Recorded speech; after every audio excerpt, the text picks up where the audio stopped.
आज हम यहाँ पे फिजिक्स में तरंग प्रकाशिकी पढ़ा रहे हैं और तरंग प्रकाशिकी जो चैप्टर है इसमें हमने पहले व्यतिकरण पढ़ाया था। तो व्यतिकरण से संबंधित जो प्रयोग है वो है यंग का द्विध्रुवी प्रयोग, double slit experiment of Young's. तो यंग्स डबल स्लिट एक्सपेरिमेंट जो है इसमें व्यतिकरण की घटना को दर्शाया जाता है। देखिए इसमें क्या होता है कि यहाँ पर एक पर्दा Y1 है। इस पर्दे Y1 पर एक संकीर्ण छिद्र बनाए गए, यहाँ पे बहुत संकीर्ण छिद्र, और इस संकीर्ण छिद्र से यहाँ से एक वर्णी प्रकाश इस संकीर्ण छिद्र पर आपतित किया जाता है। ये कौन सा प्रकाश है? एक वर्णी प्रकाश। तो Y1 पर्दे के S छिद्र पर एक वर्णी प्रकाश आपतित किया जाता है और इस प्रकाश की तरंगदैर्घ्य लैम्डा। तो इसी की कोटि के छिद्र भी होने चाहिए। छिद्र की जो आकार है इस तरंगदैर्घ्य की कोटि का होना चाहिए। और इसके सामने फिर यहाँ पर Y1 पर्दे के बाद यहाँ पर एक पर्दा Y2 रखा गया है। इस पर्दे Y2 पर दो संकीर्ण छिद्र बनाए गए हैं, S1 और S2। ये संकीर्ण छिद्र हैं, इनका साइज भी बहुत छोटा होगा इन छिद्रों का। और यहाँ पर Y2 पर्दे के बाद एक तीसरा पर्दा है Y3। इस पर्दे पर हम व्यतिकरण प्रारूप प्राप्त करते हैं। अब यहाँ पे कैसे यहाँ पर व्यतिकरण प्रारूप प्राप्त होगा? तो सबसे पहले यहाँ पर जो ये पर्दे Y1 पर S छिद्र है, इस छिद्र पर हम एक वर्णी प्रकाश डालते हैं यहाँ से। ये प्रकाश जब यहाँ पर आप प्रकाश मतलब ये प्रकाश तरंग आ रही है, ये प्रकाश तरंग जब यहाँ पर पहुँचती है तो यहाँ पर जो ये छिद्र है, यहाँ पर इस छिद्र पर जो बिंदु होंगे ये सभी बिंदु क्या करते हैं, एक तरंगाग्र पर स्थित बिंदु हैं। तो S जो छिद्र है ये एक तरंगाग्र की भांति व्यवहार करता है। इस बिंदु पर जो इस तरंगाग्र पर जो यहाँ पर बिंदु होंगे वो नए तरंग स्रोत की भांति व्यवहार करते हैं। वो हाइगेंस के तरंग सिद्धांत के अनुसार कि इस तरंगाग्र पर जो भी बिंदु होंगे वो नए तरंग स्रोत की भांति व्यवहार करेंगे और द्वितीय तरंगिकाओं को उत्पन्न करेंगे। तो S से जो है यहाँ पर S छिद्र पर जो बिंदु होंगे वो सभी संभव दिशाओं में आगे की ओर या पीछे की ओर द्वितीय तरंगिकाएं भेजते हैं। तो यहाँ से एक वर्णी प्रकाश यहाँ पर पहुंचा, फिर यहाँ से जो है जो छिद्र है इन छिद्र पर स्थित S पर स्थित बिंदुओं ने द्वितीय तरंगिकाएं आगे भेजी। अब ये जो है द्वितीय तरंगिकाएं जो हैं ये गोलीय तरंगाग्र के रूप में आगे बढ़ रहा है। इस पर्दे Y1 के सामने एक पर्दा Y2 है। इस Y2 पर S1 S2 दो छिद्र हैं। ये छिद्र इस प्रकार से बनाए जाते हैं कि S1 की S से जो दूरी होगी वही दूरी S2 की S से होगी, यानी S1 S2 S से समान दूरी पर होंगे। S1 इक्वल टू S2, ये इसकी कंडीशन है कि SS1 और SS2 बराबर होने चाहिए। इससे क्या होता है कि S से जो तरंगे प्रकाश तरंगे आगे आती हैं तो S से जो तरंग S1 पर पहुंचने में जो समय लेगी तो S2 पर पहुंचने में भी उतना समय लेगी, यानी S से चलने वाली तरंगे समान समय पर S1 S2 पर पहुंचती हैं। इससे क्या होता है, S1 S2 पर यहाँ पर जो तरंगाग्र उत्पन्न होते हैं तो यहाँ पर S1 S2 पर नए तरंगाग्र उत्पन्न होते हैं। इन नए तरंगाग्रों से फिर नई तरंगे आगे बढ़ती हैं। तो S1 S2 क्योंकि S से समान दूरी पर हैं, इससे S से चलने वाली जो तरंगे हैं ये तरंगे जब S1 S2 पर पहुंचती हैं तो S1 पर भी एक तरंगाग्र उत्पन्न होता है, S2 पर भी एक तरंगाग्र उत्पन्न हो जाता है। ये तरंगाग्र यहाँ पर क्या होगा, इन तरंगाग्रों पर जो बिंदु होंगे वो बिंदु हाइगेंस के द्वितीयक सिद्धांत के अनुसार इन तरंगाग्रों पर जो बिंदु होंगे वो बिंदु पुनः नई तरंगों को द्वितीयक तरंगिकाओं को उत्पन्न करते हैं और माध्यम में आगे भेजते हैं। तो S1 S2 से एक साथ द्वितीयक तरंगिकाएं आगे की ओर चलती हैं। अब ये तरंगे जब आगे की ओर चलती हैं तो आगे एक पर्दा है Y3। इस पर्दे पर व्यतिकरण प्रारूप प्राप्त करना होता है इस पे। तो यहाँ पर क्या होता है, S1 S2 से जो द्वितीयक तरंगिकाएं आगे की ओर चलती हैं तो माध्यम में ये तरंगे विभिन्न बिंदुओं पर आपस में मिलती हैं। तो हम यहाँ पर ये देख रहे हैं S1 S2 से दो तरंगे, यहाँ से भी तरंगे, यहाँ से दो या दो से अधिक तरंगे एक साथ एक ही दिशा में या एक ही रेखा में आगे चल रही हैं तो माध्यम के विभिन्न बिंदुओं पर ये तरंगे आपस में अध्यारोपित होती हैं, यानी मिलती हैं और नई तरंगे उत्पन्न, परिणामी तरंगे पैदा करती हैं, नई तरंगे पैदा करती हैं। तो S1 S2 से चलने वाली ये तरंगे जब माध्यम में आगे बढ़ती हैं और माध्यम के विभिन्न बिंदुओं पर मिलती हैं, तो अगर ये S1 S2 से चलने वाली तरंगे माध्यम में किसी बिंदु पर मिलते समय ऐसा हो कि S1 का श्रृंग और S2 से चलने वाली तरंग का श्रृंग, अगर S1 S2 से चलने वाली तरंगों के श्रृंग आपस में मिले तो उन बिंदुओं पर ये तरंगे समान कला में मिलती हैं और वहां पर तीव्रता अधिकतम होती है।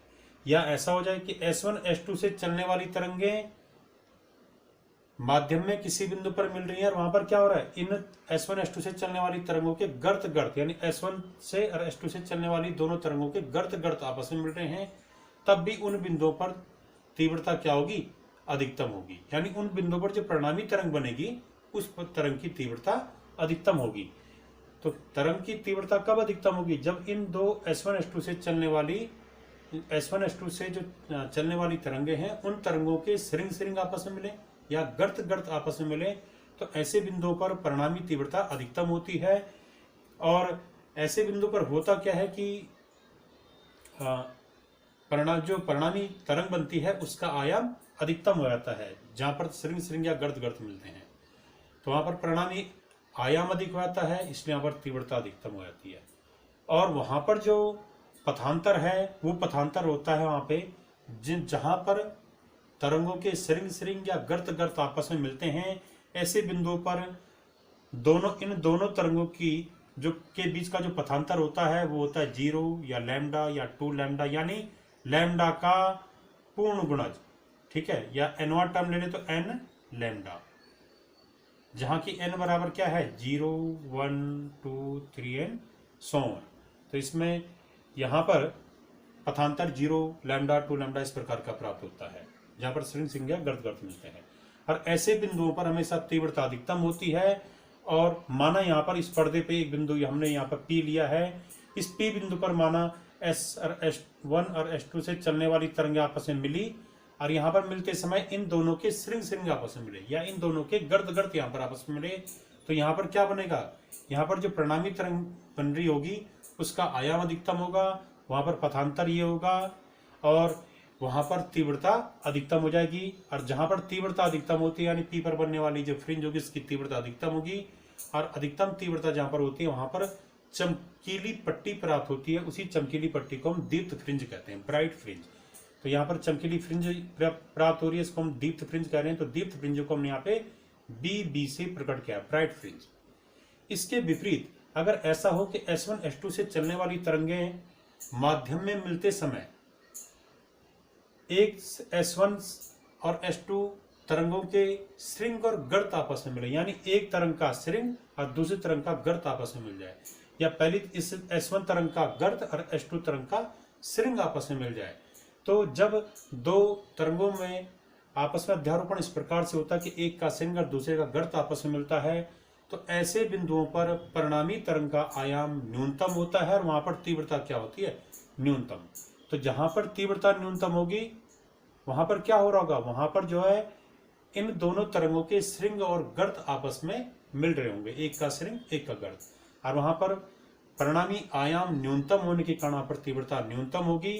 और तीव्रता न्यूनतम जिन बिंदुओं पर होती है वहां पर काली फ्रिंजें प्राप्त होती हैं, काली पट्टी प्राप्त होती है, और उन काली पट्टियों को यहाँ पर D से ये काला दिखा रखा है, तो काला बन डार्क फ्रिंज बन रही है, यहाँ पे D फॉर डार्क फ्रिंज बन रही है इस पर्दे पे, Y3 पर्दे पे।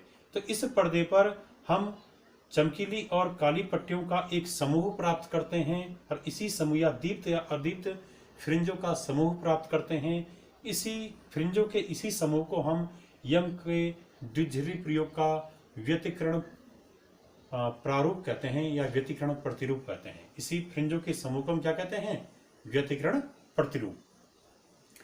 अब यहाँ पर जरा एक चीज समझा रहे हैं, यहाँ पे देखिए, यहाँ पे जहां पर दीप्त फ्रिंज बन रही होगी वहां पर तीव्रता क्या होगी, अधिकतम। तो हमने यहाँ पर एक ग्राफ से दिखा रखा है, जैसे यहाँ पर दीप्त फ्रिंज बन रही तो ठीक इसके सामने ये तीव्रता क्या होगी, अधिकतम होगी, मैक्सिमम तीव्रता, तीव्रता मैक्सिमम, यहाँ पर दीप्त फ्रिंज बन रही है तीव्रता मैक्सिमम, यहाँ पर तीव्रता मैक्सिमम। जहां जहां पर दीप्त फ्रिंज बनेगी वहां पर तीव्रता अधिकतम है, और जहां पर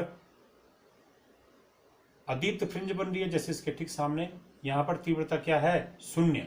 यहाँ पर तीव्रता क्या होगी, शून्य। तो जिन बिंदुओं पर अदीप्त फ्रिंज बनती है उन बिंदुओं पर तीव्रता शून्य या न्यूनतम हो जाती है। अब यहाँ पर एक कि जहां पर अदीप्त फ्रिंज बनेगी वहां पर पथांतर क्या होगा, तो अदीप्त फ्रिंज वहां पर बनती है जहां पर एक तरंग का श्रृंग दूसरी तरंग के गर्त से मिलता है। ऐसे बिंदुओं पर आयाम न्यूनतम होता है और इसलिए वहां पर तीव्रता भी न्यूनतम होती है। और न्यूनतम तीव्रता वाले स्थानों पर पथांतर होता है λ/2, 3λ/2, 5λ/2 एंड सो ऑन। इसका nवां टर्म हो जाएगा 2n-1 λ/2। और यहाँ पर पर्दे पर जो ये व्यतिकरण प्रतिरूप वाला पर्दा है Y3, इस पर्दे पर बिल्कुल सेंटर में, सेंटर मतलब ये क्या होगा इसका सेंटर, कि जो ये प्रकाश यहाँ पर Y1 पर्दे पर जो S छिद्र था, इस S छिद्र से हमने एक लंब डाल दिया, तो ये लंब इस Y3 पर्दे पर यहाँ पर पड़ रहा है। तो यहाँ पर जो फ्रिंज प्राप्त होगी वो कहलाती है केंद्रीय फ्रिंज। तो हमेशा व्यतिकरण की घटना में यहाँ पर जो फ्रिंज बनती है केंद्र पे, पर्दे के केंद्र पर, इससे कहते हैं हम क्या, केंद्रीय फ्रिंज।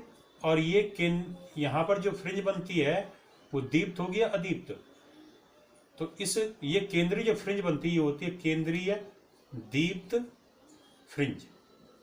हमेशा व्यतिकरण प्रारूप में या प्रतिरूप में केंद्रीय दीप्त फ्रिंज पर्दे के मध्य भाग में प्राप्त होती है, यानी एस के ठीक सामने।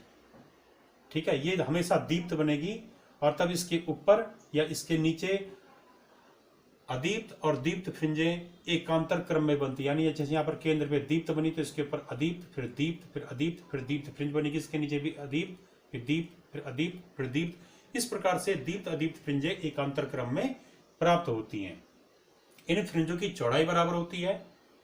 और यहाँ पर पथांतर दिखा रहा हूं मैं जरा, यहाँ पे ये हमने जैसे माना ये S1 S2 से चलने वाली तरंगों को मैंने यहाँ पर दिखाया, तो माना S से चलने वाली एक तरंग ये है और S2 से चलने वाली तरंग ये, इसको फिलहाल न देखें।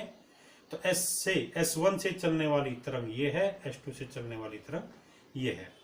तो हम थोड़ी देर के लिए मान रहे हैं, माना S1 S2 से एक साथ दो तरंगे चली, तो ये एक साथ जो दो तरंगे चली, ऐसा वहां पे कि जहां पर वो मिली तो वहां पर जैसे इस बिंदु पे किसी बिंदु पर वो मिली तो वहां पर क्या हो रहा होगा, S1 वाली तरंग का श्रृंग और S2 वाली तरंग का श्रृंग, दोनों के श्रृंग मिल रहे हैं। यानी जिस क्षण S1 S2 वाली तरंगे मिल रही हैं उस क्षण दोनों तरंगों की क्या मिल रहे हैं वहां पे, श्रृंग। जैसे ये वाली, इस क्षण पे इस तरंग का S2 वाली तरंग का श्रृंग प्राप्त हो रहा है, तो इस क्षण में भी यहाँ पर क्या हो रहा है, इस क्षण पे ठीक उसी क्षण पे यहाँ पे श्रृंग प्राप्त हो रहा है S2 में, तो S1 में भी ठीक उसी क्षण पे क्या हो रहा है, श्रृंग प्राप्त हो रहा है। और जब ऐसी स्थिति में ये दोनों तरंगें मिलेंगी तो वहां पर जो नई तरंग बनेगी उस नई तरंग का आयाम क्या होगा, इस तरंग का आयाम धन इस तरंग का आयाम बढ़ जाएगा, मैक्सिमम हो जाएगा, और वहां पर तीव्रता भी मैक्सिमम हो जाएगी। अब वो तीव्रता मैक्सिमम जब हो जाएगी तो वहां पर क्या आएगी, दीप्त फ्रिंज आएगी और ऐसी अधिकतम तीव्रता शो करेगी। तो यहाँ पर यदि इस प्रकार की स्थिति हो कि S1 और S2 वाली तरंगों के श्रृंग आपस में मिले, तो यहाँ पर क्या हो रहा है, यहाँ पर इन दोनों तरंग, जैसे यहाँ पर इस S वाली तरंग का एक चक्र, एक श्रृंग और एक गर्त पूरा होने में तरंग ने इतनी दूरी तय की, उतनी दूरी यहाँ पर भी S2 से चलने वाली तरंग ने एक श्रृंग और एक गर्त पूरा करने में तय की। यानी उतने श्रृंग और गर्त के बीच S1 वाली तरंग ने इतनी दूरी चली और उतनी दूरी कहाँ चली, इस S2 वाली तरंग ने भी चली। तो एक श्रृंग और एक गर्त के पूरा होने के बीच तरंग जो दूरी चलती है उसे कहते हैं क्या, तरंग दैर्घ्य। ठीक है, तो किसी तरंग में जब कोई तरंग माध्यम में आगे बढ़ती है तो एक श्रृंग और एक गर्त के बीच पूरा होने के बीच तरंग जो दूरी चलती है वो दूरी कहलाती है तरंग दैर्घ्य, या एक आवर्तकाल में तरंग द्वारा चली गई दूरी तरंग दैर्घ्य कहलाती है। तो यहाँ पर इस एक चक्र पूरा हो गया इस तरंग का, तो एक चक्र पूरा होने में जो समय लगता है आवर्तकाल कहलाता है। यानी एक आवर्तकाल में एक चक्र में तरंग ने इतनी दूरी चली, तो ये हो जाएगी इस तरंग की तरंग दैर्घ्य। यहाँ पर भी इस तरंग की तरंग दैर्घ्य वही है, एक चक्र पूरा होना, वही दूरी यहाँ चल रहा है, वही दूरी यहाँ चल रहा है। यानी S1 S2 जो तरंगे S1 S2 से जो चलने वाली तरंगे हैं, तो जब इनके श्रृंग आपस में मिल रहे हैं तो यहाँ पर क्या हो रहा है, ये तरंगे समान दूरी तय कर रही हैं। तो तब यहाँ पर इनके बीच का पथांतर कितना हो जाएगा, माना लैम्डा दूरी इसने तय की, लैम्डा दूरी इसने तय की, तो lambda minus lambda equal to 0। तो यानी जब दोनों तरंगों के श्रृंग आपस में मिलेंगे तब पथांतर क्या आएगा, 0। ऐसा भी हो सकता है हमेशा 0 ना आए, ये भी हो सकता है कि S2 से चलने वाली जो तरंग थी वो जिस टाइम यहाँ पर इसका एक चक्र पूरा हुआ तब तक के लिए S1 से चलने वाली तरंग के 2 चक्र पूरे हो गए। यहाँ पर S2 से चलने वाली तरंग का एक चक्र पूरा हुआ, परंतु तब तक के लिए S1 से चलने वाली तरंग के 2 चक्र पूरे हो गए, एक चक्र ये और एक चक्र ये। तो देखिए यहाँ पर इसके 2 चक्र पूरे हो रहे, एक चक्र 2 चक्र। तो यहाँ पर 2 चक्र पूरे हुए S1 से चलने वाली तरंग के, और यहाँ पर S2 से चलने वाली तरंग का एक ही चक्र पूरा हो रखा है। तो यहाँ पर कितनी तरंग दैर्घ्य आ जाएगी, यहाँ पर तरंग ने कितनी दूरी तय की, S1 से चलने वाली तरंग ने एक चक्र में चलेगी दूरी, ये क्या कहलाएगी, लैम्डा। फिर दूसरे चक्र में चलेगी दूरी, ये भी लैम्डा। तो यहाँ पर जब ये S1 से चलने वाली तरंग यहाँ से चल रही थी तो यहाँ पर इसने कुल कितनी दूरी तय की, 2 चक्रों के बीच 2 लैम्डा। और यहाँ पर उतने ही समय में इस S2 से चलने वाली तरंग ने कितनी दूरी तय की, लैम्डा। तो यहाँ पर जो है जब इन दोनों तरंगों के S1 S2 से चलने वाली तरंगों के श्रृंग आपस में मिल रहे हैं तो यहाँ पर पथांतर कितना हो जाएगा, 2 लैम्डा माइनस लैम्डा। तो 2 लैम्डा माइनस लैम्डा मतलब लैम्डा। तो अर्थात जब भी S1 S2 से चलने वाली तरंगों के श्रृंग आपस में मिलें या गर्त आपस में मिलें तो इनके बीच का जो पथांतर होगा वो या तो 0 होगा या लैम्डा होगा या इसी प्रकार से 3 लैम्डा होगा, 4 लैम्डा होगा। और इसके विपरीत अगर ऐसा हो जाए कि S1 से तरंग चली, जैसे हम यहाँ पर ले लें, सपोज ये S1 से चलने वाली तरंग है ये वाली, और ये S2 से चलने वाली तरंग है। अब क्या हो रहा है, जिस समय किसी क्षण ये S1 S2 से चलने वाली तरंग माध्यम में मिल रही हैं तो उस समय क्या हो रहा है, S1 से चलने वाली तरंग का हमको श्रृंग दिखा और S2 से चलने वाली तरंग का उसी क्षण हमको क्या दिखा, गर्त। तो यदि माध्यम में ये S1 S2 से चलने वाली तरंगें इस प्रकार से मिले कि एक तरंग का श्रृंग और दूसरी तरंग का गर्त एक ही समय पर आपस में मिले, ठीक है। तो जब श्रृंग दूसरी तरंग के गर्त से आपस में मिलेगा तो वहां पर तीव्रता क्या हो जाएगी, न्यूनतम। माना वहां पर आयाम भी न्यूनतम होगा, जैसे यहाँ पर इसका आयाम सपोज A1 है और इसका आयाम क्या हो जाएगा इस टाइम, माना A2 है तो पर ये A2 क्या आ जाएगा, ऋणात्मक। तो A1 माइनस A2 हो जाएगा परिणामी आयाम। तो परिणामी आयाम न्यूनतम हो जाएगा और उस कंडीशन में जो है यहाँ पर तीव्रता भी न्यूनतम हो जाएगी। तो यहाँ पर क्या हो रहा है कि जैसे यहाँ पर S1 से चलने वाली तरंग का एक चक्र पूरा हुआ, परंतु उसी समय S2 से चलने वाली तरंग के इस समय तक कितने चक्र पूरे हुए, इसके एक और आधा चक्र। देखिए जैसे इसका एक चक्र पूरा हुआ उसी समय इसके कितने चक्र पूरे हुए, एक चक्र और आधा चक्र। तो यहां तक का जो समय है, इस समय तक पहले वाली तरंग का एक चक्र, दूसरे वाली तरंग का 1.5 चक्र पूरा हुआ। तो यानी इसने एक चक्र में कितनी दूरी चली होगी, लैम्डा, और इसने 1.5 चक्र में कितनी दूरी चली होगी, एक चक्र में चलेगी दूरी यहाँ से यहाँ तक लैम्डा, और यहाँ से यहाँ तक ये आधा चक्र पूरा हुआ तो यहाँ पर क्या आएगी दूरी, लैम्डा बाई 2। तो इसने कितनी दूरी तय की इस 1.5 चक्र में, लैम्डा प्लस लैम्डा बाई 2 मतलब 3 लैम्डा बाई 2, ये आ गया 3 लैम्डा बाई 2। जबकि उतने ही समय में इसने कितनी दूरी तय की, लैम्डा, पहले वाली तरंग ने लैम्डा। तो इनके बीच का पथांतर, यानी जब इन तरंगों के एक तरंग का श्रृंग और दूसरी तरंग का गर्त आपस में मिल रहा होगा उस समय इनके बीच का पथांतर कैसे निकालेंगे, ये बाद वाली तरंग द्वारा चली गई दूरी 3 लैम्डा बाई 2 अब माइनस पहले वाली तरंग द्वारा चली गई दूरी लैम्डा। तो घटाइए इसको, ये घटा के आएगा 3 लैम्डा बाई 2 माइनस लैम्डा यानी लैम्डा बाई 2। तो अर्थात जब एक तरंग का श्रृंग और दूसरी तरंग का गर्त आपस में मिलते हैं तो वहां पर पथांतर क्या होता है, लैम्डा बाई 2 होता है। और इसी प्रकार से हम इधर भी और आगे सिद्ध कर सकते हैं कि पथांतर 3 लैम्डा बाई 2 हो जाए या 5 लैम्डा बाई 2 हो जाए। तो ऐसी कंडीशन में क्या होगा, हमेशा एक तरंग का श्रृंग और दूसरी तरंग का गर्त आपस में मिल रहा होगा और वहां पर आयाम, परिणामी तरंग का आयाम और परिणामी तरंग की जो तीव्रता होगी वो न्यूनतम प्राप्त होती है। तो अब हम यहाँ पर इसका सारांश निकालते हैं कि जब दोनों तरंगों के श्रृंग यहाँ से चलने वाली तरंगों के श्रृंग आपस में मिले या गर्त आपस में मिले, तो वहां पर दोनों तरंगों के बीच का पथांतर 0, लैम्डा 2 लैम्डा ऐसा होता है, और वहां पर इन दोनों तरंगों के बीच कलांतर 0 होता है, यानी ये समान कला में मिलती हैं और वहां पर हमेशा दीप्त फ्रिंज बनती है। इसके विपरीत अगर S1 S2 से चलने वाली तरंगों के क्या मिले, एक तरंग का श्रृंग और दूसरे तरंग का गर्त आपस में मिले, तो ऐसी जगहों पर पथांतर क्या होता है, λ/2, 3λ/2, 5λ/2, इनमें से कुछ भी हो सकता है, या nवीं तरंग के लिए मान सकते हैं 2n-1 λ/2।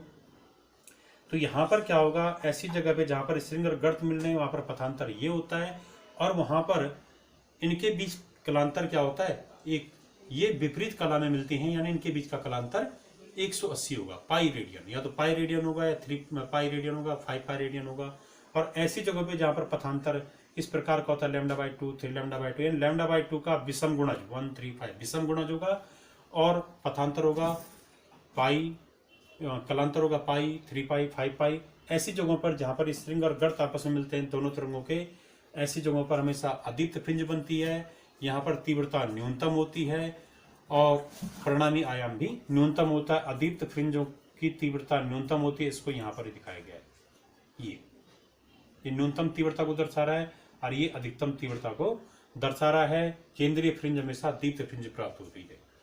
अब दीप्त या अदीप्त फ्रिंज यानी व्यतिकरण प्रतिरूप प्रारूप, जो व्यतिकरण प्रतिरूप है, इसके प्राप्त होने के लिए आवश्यक प्रतिबंध क्या है, तो प्रतिबंध यह है कि जो ये S1 S2 से चलने वाली जो तरंगे होंगी, ये तरंगे कला संबद्ध होनी चाहिए, यानी इनके बीच जो कलांतर होगा, प्रारंभिक कलांतर, वो नियत होना चाहिए, वो समय के साथ चेंज नहीं होना चाहिए। तो यहाँ पर ऐसा हो रहा है क्योंकि S1 S2 S से समान दूरी पे हैं, तो इसका अर्थ है कि S से जो तरंग S1 S2 पर पहुंचेगी वो समान समय में S1 S2 पे पहुंचेगी, इसलिए यहाँ से समान समय में तरंगे आगे बढ़ेंगी। तो उनके S1 S2 से समान समय में तरंगे आगे बढ़ेंगी, तो उनके बीच का कलांतर क्या होगा, वो समय के साथ अचर रहेगा।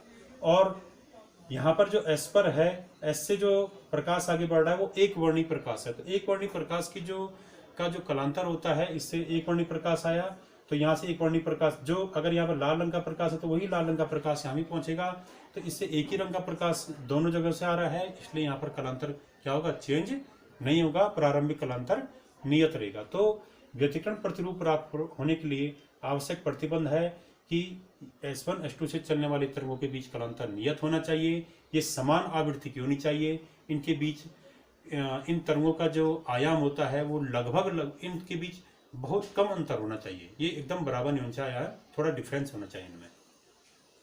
इसके बाद हम पढ़ेंगे जो यहाँ पर ये फ्रिंजें प्राप्त हो रही हैं, दीप्त अदीप्त फ्रिंजें, इनकी चौड़ाई कितनी होती है।